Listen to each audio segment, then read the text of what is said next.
الله الحمد لله وكفى وسلام على عباده الذين اصطفى وصل وسلم على سيدنا محمد المصطفى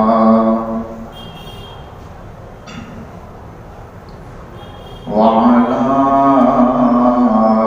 آله وأصحابه نجوم الهدى وقادة التقى أما بعد عن النبي صلى الله عليه وسلم أنه قال اتق المحارم تكن أعبد الناس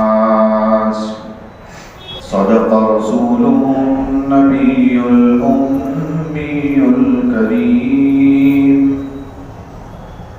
ونحن على ذلك لمن الشاهدين والشاكرين والحمد لله رب العالمين.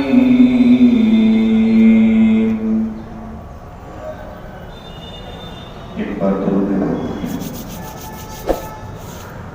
اللهم صل على سيدنا محمد وعلى آل سيدنا محمد وأصحابه وأزواجه وبارك وسلم. بزرگوں اور بھائیوں، نبی کریم صلی اللہ علیہ وسلم کی ایک حدیث کا ایک ٹکڑا آپ کے سامنے پیش کیا.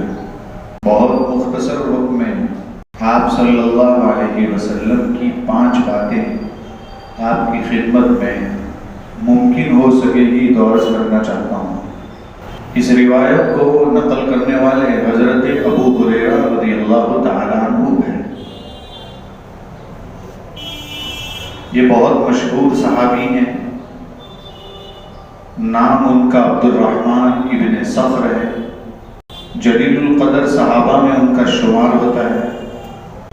سن 7 ہجری یعنی خیبر کے موقع پر اسلام لائے ہیں. 4 سال نبی کریم صلی اللہ علیہ وسلم کی صحبت پائی. سب سے زیادہ حدیث شریف نقل کرنے والے حضرت ابو ہریرہ ہے صحابہ میں. 5374 روایات نقل کی ہیں. اتنا سب کام کیا، فاتح بہت کیے. فاتح کا عالم تو یہ ہوتا تھا کہ بھوک کی وجہ سے کبھی کبھی مسجد نبوی کے دروازے پر گر جاتے تھے. لوگ ان کے پیروں پر، ان کے پیٹ پر سے چلے جاتے تھے اور سمجھتے تھے کہ شاید یہ ڈھونگ کر رہا ہے. آپ صلی اللہ علیہ وسلم کبھی پوچھ لیتے تھے کیا وجہ ہے. وہ کئی دن سے کھانا نہیں کھایا تھا، اس کی وجہ سے یہ ہوا کرتا تھا. انتقال کا وقت جب قریب آتا ہے ابو ہریرہ رضی اللہ عنہ کا، تو کہنے لگتے ہیں سفر لمبا ہے، توشہ بہت کم ہے میرے پاس، کیا لے کر اللہ کے حضور جاؤں گا. یہ وہ لوگ تھے جو ہمیشہ آخرت کو سامنے رکھا کرتے تھے. ہمارا حال دوسرا ہے. اتنے بڑے صحابی فرماتے ہیں کہ ایک دن ہم نبی کریم صلی اللہ علیہ وسلم کے ساتھ بیٹھے ہوئے تھے. آپ نے ایک سوال کیا، من یأخذ منی ہؤلاء الکلمات. ترمذی شریف کی روایت ہے.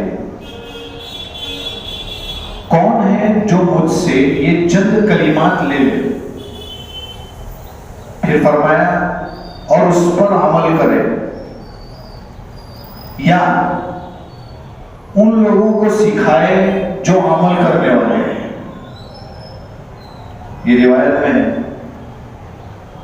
سوال پر نظر ڈالیے. ایک تو پوچھ رہے ہیں کون لے گا مجھ سے، پھر اس پر عمل کرے گا، یا پھر دوسرے لوگوں کو سکھائے لیکن وہ بھی عمل کرنے والے ہونے چاہیے. یہ تو ایسا ہی ہوا جیسے تبلیغی اجتماع ہوتا ہے تو ایک لمبا بیان ہوتا ہے اور لوگ بہت دھیان سے سنتے ہیں، اور جب بیان ختم ہوتا ہے تو ایک صاحب ڈائری لے کر کھڑے ہوتے ہیں. وہ کہتے ہیں کہ بھائی کون ہے جو 40 دن جائے گا، 4 مہینے جائے گا، سال لگائے گا؟ تو پھر ہمارا حال کیا ہوتا ہے؟ یا تو عمل کرتے ہیں قل للمؤمنین یغضوا من ابصارہم پر، یعنی نظر جھکا لیتے ہیں، جبکہ نظر جھکانے کا کام بازار میں ہے، یہاں نہیں. یا پھر یتسللون الجواد، یو ٹرن لیتے ہیں، پیچھے سے کھسک کر جاتے ہیں. یا تیسرا طریقہ یہ ہوتا ہے کہ بیت الخلا چلے جاتے ہیں کہ ابھی مجھے ضرورت ہے. چونکہ پریکٹیکلی جب وہ چیز آتی ہے تو پیچھے ہٹ جاتے ہیں. بیان سننا آسان ہے لیکن جب عملی میدان میں کودنا ہے تو پھر اچھے پیچھے ہٹ جاتے ہیں. باقی یہ جماعت کا کام، اس سے اچھا کیا کام ہو سکتا ہے؟ اور یہ جتنے بھی اللہ کے راستے میں چلتے ہیں وہ کس کی دعوت دیتے ہیں؟ وہ بیچارے یہی کہتے ہیں کہ اللہ ایک ہے، ان کے تو 6 نمبر بھی متعین ہیں. حضرت جی مولانا الیاس صاحب رحمۃ اللہ علیہ نے، اللہ تعالیٰ نے ان کے دل پر پبلک میں کام کرنے کے لیے جو کام کھولا ہے وہ ایک الہامی چیز ہے. اس کے بارے میں ہم کیا کچھ کہہ سکتے ہیں؟ اور کتنا مقبول ہوا، میرے الفاظ کم پڑ جائیں گے، اتنا مقبول ہے. دنیا کے کسی کونے میں ایسا نہیں ہوگا جہاں یہ کام نہ چلتا ہو. لیکن اگر ان کو یہ کہہ دیا جائے کہ یہ بیچارے بھڑکاؤ کام کرتے ہیں، دہشت گرد ہیں، یہ کیسے دہشت گرد ہو سکتے ہیں؟ یہ تو بیچارے اپنا ہی مال لگاتے ہیں، اپنی ہی جان لگاتے ہیں، اور بیچارے اللہ کے راستے میں جاتے ہیں. جہاں لوگ ہوتے ہیں وہاں ان کو بھی کہتے ہیں ہمارے دسترخوان پر آئیے، کھائیے. وہ تو ایسی دعوت دیتے ہیں. یہ تو جو لوگ ایسا کہتے ہیں یہ ایسے ہیں ویسے ہیں، تو ایسا ہی ہوا جیسے کوئی چاند کے اوپر تھوکتا ہو تو وہ تھوک اسی پر لوٹے گا. چاند کو تو کیا فرق پڑنے والا ہے؟ حضرت مولانا یونس صاحب پونا والے رحمت اللہ علیہ کا ایک کلپ ابھی گھوم رہی ہے تو وہ آپ دیکھ سکتے ہیں. وہ یہی فرماتے ہیں کہ یہ کام تو اللہ کی طرف سے، دنیا کچھ بھی کر لے اس کو کوئی ختم نہیں کر سکے. اور حقیقت بھی یہی. بہرحال میں یہ عرض کر رہا تھا کہ حضرت ابو ہریرہ رضی اللہ تعالیٰ عنہ فرماتے ہیں کہ ہم بیٹھے ہوئے تھے اور آپ نے یہ سوال کر لیا اللہ کے رسول نے. جیسے ہی سوال کیا تو تھوڑا سا ہم لوگ سوچ رہے تھے کیا کریں. حضرت ابو ہریرہ رضی اللہ عنہ فرماتے ہیں میں کھڑا ہو گیا. فقلت انا یا رسول اللہ، میں نے کہا اللہ کے رسول میں تیار ہوں. اب یہ وعدے کے پکے ہوتے ہیں جو کہ صحابی ہیں نا، ہماری طرح نہیں. پوچھتے ہیں لگاؤ گے وقت تو کہ زندگی لکھوا دو میری، تو زندگی لکھواتا ہے. اور صبح میں جب وصولی کے لیے جاتے ہیں تو کہ ذرا مشورہ باقی ہے تھوڑا سا. ہم لوگ وعدے کے کچے ہوتے ہیں لیکن وہ تو صحابہ تھے، کہہ دیا. پھر اللہ کے رسول صلی اللہ علیہ وسلم نے قریب بلایا اور ہاتھ پکڑ کر، ایک خاص طریقہ ہوتا ہے جب کوئی اہم بات کہنی ہوتی تو ہاتھ پکڑا. فأخذ بيدي، میرا ہاتھ پکڑا. فعد خمسا، 5 چیزیں شمار کریں. فرمایا آپ کو بھی عمل کرنا ہے اور ساتھ ساتھ میں ان لوگوں کو پہنچانا ہے جو عمل کرنے والے ہیں. ٹھیک ہے اللہ کے رسول. پہلی بات جو کہ بہت مختصر وقت ہوتا ہے، پہلی بات جو آپ صلی اللہ علیہ وسلم نے ارشاد فرمائی، اتقی المحارم تکن اعبد الناس. بڑے بڑے گناہوں سے بچ جاؤ تو دنیا کے سب سے بڑے عبادت گزار بن جاؤ گے. چھوٹی سی نصیحت ہے لیکن بہت بڑی ہے۔ یہ نہیں فرمایا کہ 50 طواف کرو گے تو عبادت گزار بن جاؤ گے، یہ نہیں فرمایا 40 سال سے تہجد چھوٹی نہیں ہوگی تو آپ سب سے بڑے عبادت گزار بن جاؤ گے، یہ نہیں فرمایا کہ آپ جو ہے پوری زندگی ہر سال حج کرتے رہو گے یا عمرہ کرتے رہو گے تو سب سے بڑے عبادت گزار بن جاؤ گے، ایسا کچھ بھی نہیں فرمایا۔ فرمایا سب سے بڑے عبادت گزار بننا ہے نا، بس بڑے بڑے گناہوں سے بچ جاؤ۔ سوال ہوتا ہے بڑے بڑے گناہ کیا ہے اور ان چیزوں سے بچنے کو کیوں کہا جا رہا ہے؟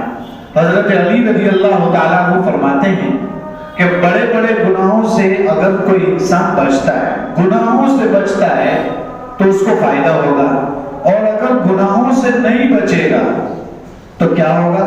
3 چیزیں اس کی زندگی میں سرایت کر جائیں گی۔ یہ حضرت علی کی طرف منسوب ہے۔ نمبر 1، گناہوں سے اگر نہیں بچے گا تو الوہن فی العبادت، عبادت میں سستی آئے گی، یہ گناہوں کا نتیجہ ہوگا۔ کرکٹ کے میدان پر، فٹ بال کے میدان پر، والی بال کے میدان پر 3 گھنٹے بھی کھڑے رہیں گے تو دل کو کچھ بھی نہیں ہوگا، لیکن اگر امام صاحب نے جو فجر کی نماز 11 منٹ کی پڑھا دی تو باہر نکل کر پوچھیں گے کہ آپ نے اتنی لمبی نماز پڑھائی، ذرا بھی خیال نہیں کرتے ہمارا۔ یہ مسجد میں دل نہ لگنا۔ المؤمن فی المسجد کالسمک فی الماء، مومن مسجد میں ایسا ہے جیسے مچھلی پانی میں، یعنی مچھلی کو تو پانی میں ہی اچھا لگتا ہے، باہر نکالو گے تو پھڑ پڑے گی، کا مومن کا حال مسجد میں ایسا ہی ہونا چاہیے۔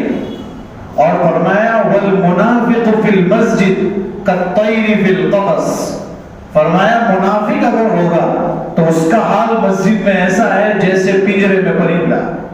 پنجرے میں پرندے کا حال آپ کو معلوم ہے، کھولو تو بھاگے گا، کہ بس یہ ایسا اگر کوئی ہے کہ کیسے سلام پھیلے اور کیسے باہر جائے، کہ یہ منافق ہے۔ آپ انداز لگا سکتے ہیں، ہر ایک اپنا اپنا محاسبہ کر سکتا ہے۔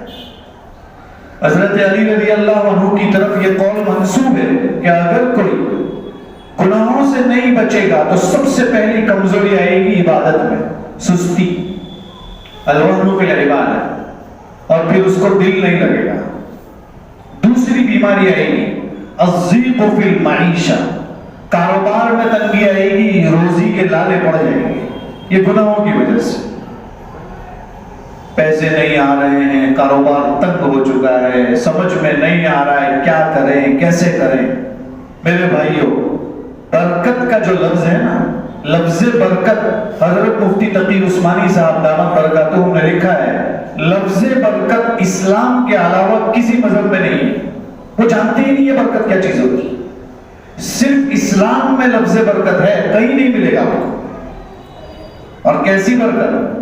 جس صحابی کی میں روایت نقل کر رہا ہوں، حضرت ابو ہریرہ رضی اللہ عنہ فرماتے ہیں 10 کھجور لے کر آپ صلی اللہ علیہ وسلم کے پاس آیا اور آپ سے فرمایا کہ اللہ کے رسول دم کر دیجئے ان کھجوروں پر۔ آپ نے دم کر دیا، دم کرنے کے بعد آپ نے اس تھیلی کو فرمایا یہاں لٹکا دو۔ وہ صفہ کے صحابی تھے، اہل صفہ میں سے تھے، لٹکا دو یہاں پر، لٹکا دیا۔ فرمایا ابو ہریرہ دیکھنا مت اور گننا مت، اندر دیکھنا بھی نہیں ہے کہ کتنی کھجور ہے، گننا بھی نہیں ہے کتنی باقی ہے، بس لٹکا دو، جب بھوک لگے اس میں سے ہاتھ ڈال کر نکال کر کھاتے رہنا۔ فرماتے ہیں 10 کھجور لے کر آیا تھا، 28 سال تک کھایا اس میں سے۔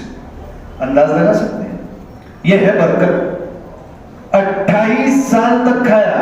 حضرت عثمان غنی رضی اللہ تعالیٰ عنہ کی شہادت ہوئی۔ فرماتے ہیں ابو ہریرہ رضی اللہ عنہ کہ جنازہ جب لے جایا جا رہا تھا حضرت عثمان رضی اللہ عنہ کا، تو میں کندھا دینے کے لیے ساتھ میں تھا، اس وقت میری تھیلی کہیں چلی گئی۔ کہتے ہیں اس وقت سب کو ایک غم تھا، لِأَبِي هُرَيْرَةَ ہَمَّانِ، ابو ہریرہ کو 2 غم تھے، ایک غم بھائی عثمان کے جانے کا اور ایک غم میری تھیلی کے چلے جانے کا۔ تو 28 سال تک کھایا، یہ ہے برکت۔ تو برکت میرے بھائیو اسلام میں ہے، لیکن یہ برکت کیسے آئے گی؟ گناہوں کو چھوڑنے سے آئے گی۔ آج کل گناہ نہیں چھوٹ رہے ہیں، تو دوسری چیز حضرت علی کی طرف جو منسوب ہے کہ گناہوں سے اگر نہیں بچا تو کاروبار میں، روزی میں، روزگار میں تنگی آئے گی. اور تیسری چیز کیا فرمایا؟ وَالتَّنَغُّص، یعنی کھانا کھانے میں اس کو لذت نصیب نہیں ہوگی. یعنی حلال کھا رہا ہے تب بھی لذت نہیں آئے گی اس کو. بریانی کھا کر بھی دل نہیں مانے گا کہ میں بریانی کھا رہا ہوں. اس کو لذت، اللہ تعالیٰ اس کے بدن سے لذت ہی چھین لے گا. تو میرے بھائیوں، گناہوں سے بچنا ضروری ہے. پہلی نصیحت حضرت ابو ہریرہ سے آپ فرما رہے ہیں کہ بڑے بڑے گناہوں سے بچ جاؤ تو سب سے بڑے عبادت گزار بن جاؤ گے. سوال ہوتا ہے بڑے بڑے گناہ کیا ہے، کیسے بیان کروں، بہت مختصر وقت ہے لیکن پھر بھی لسٹ گنوا دیتا ہوں. 17 گناہ امام غزالی رحمت اللہ علیہ نے ابو طالب مکی کے حوالے سے احیاء العلوم میں 17 گناہ گنوائے، بڑے بڑے گناہ. ذرا دھیان دیجئے گا اور یاد کیجئے گا. 3 گناہ کا تعلق دل سے ہے، 3 گناہ کا تعلق پیٹ سے ہے، 4 گناہ کا تعلق زبان سے ہے، 2 گناہ کا تعلق ہاتھ سے ہے، 2 گناہ کا تعلق پیر سے ہے، 2 گناہ کا تعلق شرمگاہ سے ہے، اور 1 گناہ کا تعلق پورے بدن سے ہے. یہ ہو گئے 17 گناہ. 3 گناہ کا تعلق دل سے ہے. نمبر 1 شرک کرنا، اللہ کے ساتھ کسی کو شریک کرنا، یہ بہت بڑا گناہ ہے، اس کی ڈیٹیل میں نہیں جاؤں گا. نمبر 2 دوسرا گناہ جو دل سے تعلق رکھتا ہے، اللہ کی رحمت سے نا امید ہو جانا. آج کل ہر چیز میں انسان نا امید ہو جاتا ہے. بیماری آتی ہے تو وہ سمجھتا ہے شاید میں اچھا ہی نہیں ہوں گا. نہیں میرے بھائیوں، نا امید ہونے کی ضرورت نہیں. حضرت عمران بن حسین رضی اللہ تعالیٰ عنہ کے بارے میں آتا ہے، کسی بیماری میں وہ 30 سال رہے، 30 سال تک رہے. ان سے کسی نے کہا کیسا لگتا ہے؟ بہت اچھا لگتا ہے. کہا کہ کیوں نہ اچھا لگے؟ اس لیے کہ فرشتے روزانہ مجھے سلام کرتے ہیں. کتنی اچھی بات ہے. دیکھو بیماری پر صبر بہت بڑی چیز ہوتی ہے. ہم لوگ نا امید ہو جاتے ہیں، پر نا امید نہیں ہونا چاہیے. تو دوسرا گناہ جو دل سے تعلق رکھتا ہے وہ اللہ کی رحمت سے نا امید ہونا. تیسرا گناہ اپنے دل سے اللہ کا خوف نکال دینا. یہ دل سے تعلق رکھنے والا گناہ. 3 گناہ ہو گئے. دل سے خوف خدا نکل جانا. آج کل خوف خدا نکل چکا ہے. آپ کو وہ معلوم ہے، بخاری شریف میں ہے، جس میں ایک شخص کو لایا گیا اور اس کے بارے میں پتہ چلا کہ اس نے کیا کیا تھا. مرنے سے پہلے اس نے کہا میں نے زندگی میں کوئی نیکی کا کام کیا نہیں ہے، لیکن جب میں مر جاؤں تو میرے اوپر تو عذاب آنے والا ہے. کہا اس سے بہتر ہے کہ میری بدن کے ٹکڑے ٹکڑے کر دینا. گھر والوں سے وصیت کر رہا ہے، پورے ٹکڑے کر کر جلا دینا. جلا کر جب راکھ بن جائے تو اس کو ہوا میں اڑا دینا تاکہ میری باڈی ہی نہ رہے. وہ بیچارہ جذبات میں، اس کو ڈر لگ رہا تھا، بس اور کچھ نہیں تھا. اس وجہ سے اس نے یہ کام کیا تھا. اللہ کے یہاں پیشی ہوئی. گھر والوں نے ایسا ہی کیا اس کے ساتھ. اللہ کے یہاں پیشی ہوئی، تو نے یہ کام کیوں کیا تھا؟ فرمایا اللہ ڈر بہت لگ رہا تھا مجھ سے. فرمایا اس کے لیے مغفرت کا فیصلہ کرو. کیوں کیا فیصلہ؟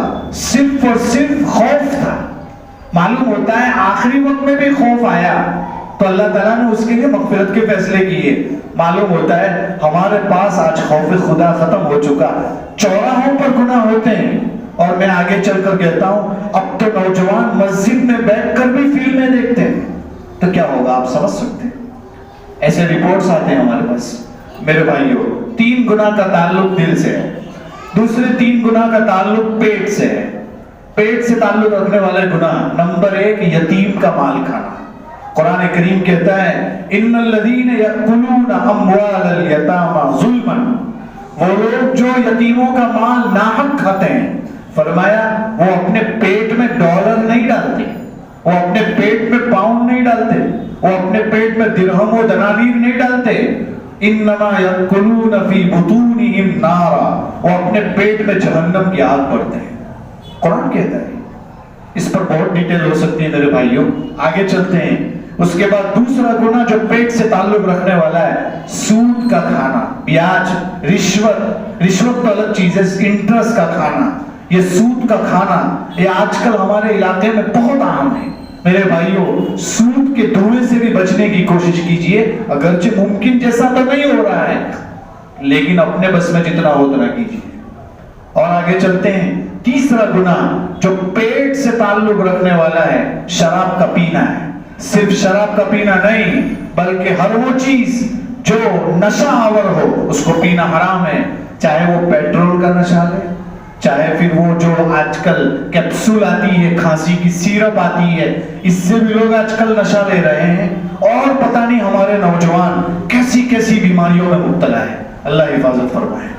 جو ہے یہ 3 گناہ کا تعلق پیٹ سے ہے، 4 گناہ کا تعلق زبان سے۔ نمبر 1 جھوٹ بولنا۔ آپ صلی اللہ علیہ وسلم نے فرمایا مومن چوری کر سکتا ہے، مومن زنا کر سکتا ہے، اور آپ ٹیک لگا کر بیٹھے تھے، تھوڑا آگے آ گئے، فرمایا مومن کبھی جھوٹ نہیں بول سکتا۔ ہمارا پورا کاروبار، ہماری پورا بازار، ہماری پوری منڈی یہ جھوٹ کے اوپر چل رہی ہے۔ کیسے برکت آئے گی؟ سب ختم ہو جائے گا۔ جھوٹ۔ حضرت جعفر طیار رضی اللہ عنہ کو کس کا سلام آیا تھا؟ اللہ کا سلام آیا تھا۔ پوچھا کیوں؟ کہا اس لیے کہ یہ بندہ جھوٹ نہیں بولتا ہے کبھی۔ میرے بھائیوں نمبر 2 دوسرا گناہ جو زبان سے تعلق رکھنے والا ہے وہ کیا ہے؟ جھوٹی تہمت لگانا۔ حضرت عائشہ پر تہمت لگی تھی، 40 دن تک اللہ نے وحی بند کر دی تھی، وحی کا سلسلہ روک دیا تھا۔ آج کل یہ بیماری بھی بہت عام ہے، چلتے آدمی کے اوپر لوگ تہمت لگاتے ہیں، تحقیقات کچھ نہیں کرتے کہ اس کو کیا ہے کیا نہیں ہے، کہ یہ ایسا ہے، اس نے ایسا کر لیا ہوگا، یوں کر لیا ہوگا۔ نہیں میرے بھائیوں، اپنے پاس تو کچھ ہے نہیں اور کسی پر تہمت لگا کر کیوں اپنی آخرت خراب کرتے ہیں؟ بزرگوں نے لکھا ہے کسی نے غلط کسی پر تہمت لگائی 60 سال کی اس کی عبادت ضائع ہو سکتی ہے۔ اور آگے چلتے ہیں، جھوٹی قسم کھانا، یہ بھی اسی میں داخل ہے۔ چوتھی چیز جھوٹی گواہی دینا۔ یہ ماں بن کر، باپ بن کر، بہن بن کر، بیٹا بن کر جو غلط پاسپورٹ بنا کر لوگ جاتے ہیں نا اور الگ الگ الٹے سیدھے کام کرتے ہیں نا، یہ سب جھوٹی گواہی میں آئے گا۔ یہ بہت بڑا گناہ ہے۔ آگے چلتے ہیں، 10 گناہ ہو چکے ہیں۔ 3 گناہ کا تعلق دل سے ہے، 3 گناہ کا تعلق پیٹ سے ہے، 4 گناہ کا تعلق زبان سے، 10 ہو گئے۔ 2 گناہ کا تعلق ہاتھ سے ہے۔ ہاتھ سے تعلق رکھنے والے گناہ، نمبر 1 ناحق کسی کو قتل کرنا، نمبر 2 چوری کرنا۔ یہ 2 گناہ سب سے بڑے ہیں ہاتھ سے تعلق رکھنے والے۔ اور آگے چلتے ہیں، 2 گناہ کا تعلق پیر سے ہے، پاؤں سے ہے۔ فرمایا میدان جہاد سے الٹا واپس آ جانا چھوڑ کر، یہ ایک بہت بڑا گناہ ہے۔ اور دوسرا گناہ امام غزالی نے لکھا ہے اذان سن کر مسجد میں نہ آنا، یہ بہت بڑا گناہ ہے۔ کتنے ہو گئے؟ 14 گناہ ہو گئے ہیں۔ 2 گناہ کا تعلق شرمگاہ سے ہے۔ نمبر 1 لواطت کرنا، یعنی مرد کا مرد سے غلط تعلق قائم کرنا، عورت کا عورت سے غلط تعلق قائم کرنا، اس کو کہتے ہیں لواطت۔ قوم لوط والا عمل، اس کی بہت تفصیل ہے، قرآن کریم میں مستقل اس کے اوپر، اس قوم پر جو عذاب آیا تھا اس کا ذکر ہے۔ اور آگے چلتے ہیں، دوسرا گناہ جو شرمگاہ سے تعلق رکھنے والا ہے وہ ہے زنا کرنا، یعنی غیر محرم لڑکی کے ساتھ غلط تعلقات قائم کرنا۔ یہ بہت بڑا گناہ ہے، کاروبار میں برکتیں اس سے فوراً ختم ہو جاتی ہیں۔ اور آگے چلتے ہیں، 16 گناہ ہو چکے ہیں۔ 17واں گناہ وہ یہ ہے پوری بدن سے تعلق رکھتا ہے، وہ ہے ماں باپ کی نافرمانی کرنا۔ ہمارا پورا معاشرہ آج کل تو ماں باپ کو لوگ گالیاں دیتے ہیں، ماں باپ کو برا بھلا کہتے ہیں اور پتہ نہیں کیا کیا کہتے ہیں۔ قرآن نے تو کہا ہے اونچی آواز سے بھی ان کے سامنے بات مت کرو، وَلَا تَقُلْ لَهُمَا اُفٍّ، اونچی آواز سے بھی ان کے سامنے بات مت کرو۔ لیکن یہاں تو کچھ دوسرا ہی ہوتا ہے میرے بھائیوں۔ آج جاؤ، آپ معاشرے میں گھوم کے دیکھو، علاقے میں جاؤ، محلوں میں آپ کو عورتیں، باپ، شوہر روتے نظر آئیں گے۔ وہ یہ کہیں گے میرا بیٹا میری ایک بھی بات مانتا نہیں ہے۔ میرے بھائیوں یہ مت کیجئے۔ قرآن کریم میں اللہ تعالیٰ کی وحدانیت کے بعد ماں باپ کا ذکر آیا ہے، 15ویں پارے میں آپ دیکھ سکتے ہیں اسے۔ چلیے 17 گناہ ہو چکے ہیں۔ دوسری نصیحت، یہ جو ایک نصیحت کی ڈیٹیل تھی، بڑے بڑے گناہوں سے بچ جاؤ تو سب سے بڑے عبادت گزار بن جاؤ گے۔ اس میں ایک نصیحت اور ایڈ کر کے اپنی بات ختم کروں گا چونکہ وقت میرا ہو چکا ہے۔ دوسری نصیحت ہے پڑوسی کے ساتھ اچھا سلوک کرو۔ وَأَحْسِنْ إِلَى جَارِكَ، تو کیا بن جاؤ گے؟ کامل مومن بن جاؤ گے۔ یہ پڑوسی کے حقوق کتنے ہیں؟ 8 حقوق علماء نے لکھے ہیں۔ اس میں ایک حق ہے تیمارداری کرنا۔ کوئی اگر پڑوسی بیمار پڑ جائے تو اس کو جا کر صرف پوچھنا ہے آپ کیسے ہیں؟ اچھے ہیں؟ اللہ آپ کو جلدی اچھا کر دے گا، بس اتنا کہنا ہے۔ کیا فائدہ ہوگا؟ نقد فائدہ۔ حدیث شریف میں آپ صلی اللہ علیہ وسلم نے فرمایا جو صبح میں عیادت کرے گا بیمار کی، فرمایا شام تک اس کے لیے 70,000 فرشتے مغفرت کی دعا کریں گے۔ کتنی بڑی بات ہے۔ رات کو عیادت کرے گا، صبح تک عیادت کریں گے۔ اور ایک اللہ والے نے تو بڑی اچھی بات لکھی، فرمایا ٹھنڈی کا زمانہ ہو تو مغرب بعد جاؤ عیادت کرنے، تاکہ لمبی رات ملے گی تو لمبی رات تک فرشتے مغفرت کی دعا کریں گے۔ اور گرمی کا زمانہ ہو تو دن میں چلے جاؤ صبح میں، تاکہ لمبا دن ملے گا تو لمبے دن تک آپ کے لیے مغفرت کی فرشتے دعا کریں گے۔ کتنی بڑی بات ہے۔ لیکن آج کل یہ چیز ختم ہے، بلکہ ہمارے یہاں حال تو بتاؤں میں، ہمارے یہاں اگر بغل میں کوئی بیمار زیادہ پڑتا ہے نا تو اندر یہ تو ایک ڈاؤن ہوتا ہے، جو زیادہ پڑے تو سب ایسا بولتے ہیں لوگ، اچھا ہو یہ زیادہ بیمار پڑے تو اچھا ہے۔ یہ ہمارا حال ہے میرے بھائیوں، ایسا نہیں ہونا چاہیے۔ حضرت عبداللہ ابن مبارک رحمت اللہ علیہ کا نام آپ نے سنا ہوگا، بہت بڑے آدمی تھے، بہت بڑے۔ ایک دن سبق پڑھا کے آ رہے تھے، امام بخاری کے استاذ، امام ابو حنیفہ کے شاگرد، اتنے بڑے آدمی جن کے سبق میں مکبر جو ہوتے ہیں 1400 سبق پڑھنے والے طلبہ 40,000، اتنے لوگ ان کے سبق میں بیٹھتے تھے۔ سبق پڑھا کے آ رہے تھے تو راستے میں دیکھا کہ بہت کراؤڈ ہے ان کے گھر کے پاس، بہت پبلک ہے، بہت شور ہو رہا ہے۔ تو ہم لوگ پوچھتے ہیں نا کہ بھائی کیا ہو رہا ہے؟ یہ پوچھا کہ بھائی کیا ہو رہا ہے؟ کہا کہ حراجی ہو رہی ہے۔ حراجی ہوتی ہے تو بولی جاتی ہے، کتنے کتنے کتنے۔ ایک گھر بک رہا ہے آپ کے پڑوسی کا۔ کہا اچھا میرے پڑوسی کا گھر بک رہا ہے؟ وہ یہودی تھا، پڑوسی کا گھر بک رہا ہے۔ کہا اچھی بات ہے۔ پوچھا کتنے آخری تھے کتنے ہوئے؟ 10 لاکھ۔ کسی نے 2 لاکھ لکھے ہیں، کسی نے 10 لاکھ لکھے ہیں۔ آپ اماؤنٹ پر مت چاہیے، بس اتنا سمجھیے ایک لمبی رقم طے ہوئی، 10 لاکھ کے قریب طے ہوئی۔ درہم اس وقت سکے چلا کرتے تھے۔ کہا کہ اچھا، تو وہ آدمی جو لینے والا تھا گھر، اس نے کہا میں ذرا دیکھ لوں وہاں آ کر کہ کیسا ہے گھر، دیکھ تو لوں، اس لیے کہ دیکھے بغیر کیسے سودا کروں گا۔ دیکھنے کے لیے جب اندر گئے تو کھڑکی ٹوٹی ہوئی ہے، دروازہ سجدے میں ہے، سب رکوع میں ہے، کوئی کیا گرا ہوا ہے، کوئی کہاں گرا ہوا ہے، پورا گھر ٹوٹا پڑا ہے۔ اس نے کہا کہ تم نے کیسا گھر دیا ہے مجھے؟ یہ گھر کی 10 لاکھ قیمت ہوتی ہے۔ کہ بات تو آپ کی صحیح ہے، ویسے تو یہ گھر 2 لاکھ کا ہی ہے۔ کبھی یہ 8 لاکھ کا ہی ہے۔ کہ آپ کو پڑوس میں عبداللہ ابن مبارک ملیں گے نا، اس کے 8 لاکھ۔ ایسا پڑوسی ہوتا ہے کہ اس پڑوسی کی قیمت لگا رہا ہوں میں زیادہ، ورنہ گھر کی قیمت تو صرف 2 لاکھ ہے۔ اسی لیے ابو الاسود دؤلی کہتے ہیں میں نے گھر نہیں بیچا، میں نے پڑوسی بیچا۔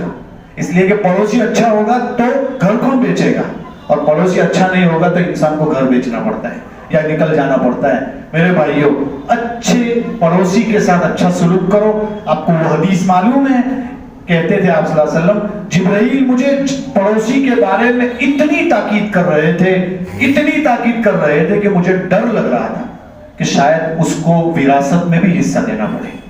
تو میرے بھائیوں، آج یہیں پر بات ختم کرتے ہیں، اور بھی حقوق ہیں انشاءاللہ کسی اور وقت میں جو دوسری نصیحتیں ہیں۔